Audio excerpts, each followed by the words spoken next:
Migraine migraine एक किस्म का शदीद सर दर्द होता है जो आम तौर पर सर के एक तरफ होता है, मगर कभी कभार दोनों तरफ भी महसूस हो सकता है। यह दर्द चंद घंटों से लेकर कई दिनों तक रह सकता है और रोज़मर्रा ज़िंदगी को मुतासर करता है।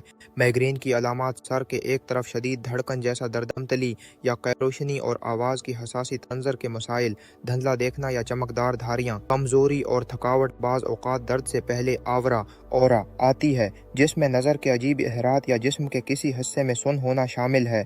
माइग्रेन की वजूहात, ट्रिगर्स, नींद की कमी या ज्यादती, जानी दबाव, तेज रोशनी या शोर, मखसूस खाने जैसे चॉकलेट, पनीर, कैफीन, हार्मोनी तब्दीलियाँ, ख़वातीन में हैज़ के दौरान मौसम की तब्दीली। माइग्रेन का इलाज और दवाइयाँ: फौरी दर्द कम करने वाली दवाइयाँ, पेन किलर्स, इब्यूप्रोफेन, प्रोफेन, पैरासीटामोल, पिरामिटामोल, naproxen, triptans, sumatriptan, rizatriptan, zolmitriptan, कम करने वाली दवाएं, डोम्पेरिडोन, मेटोक्लोप्रामाइड माइग्रेन रोकने के लिए अगर बहुत बार बार हो, प्रोप्रानोलोल ब्लड प्रेशर की दवा, एमिट्रिप्टाइलाइन डी डिप्रेशन दवा लेकिन माइग्रेन में भी मुफीद, टोपिरामेट मर्गी की दवा, बोटॉक्स। बाद शदीद केसेस में देगर एहतियाती तदाबीर, नींद का ख्याल रखना, पानी ज़्यादा पीना, खाने का बाकायदा वक्त रखना, दबाव कम करने की कोशिश करना, माइग्रेन की ट्रिगर्स से बचना। अगर आपको बार बार माइग्रेन होता है तो न्यूरोलॉजिस्ट से रुजू करें ताकि बेहतर प्लान बनाया जा सके। अगर चाहें तो मैं आपके लिए एक आसान रूटीन या ग़िज़ा का प्लान भी बना सकता हूँ।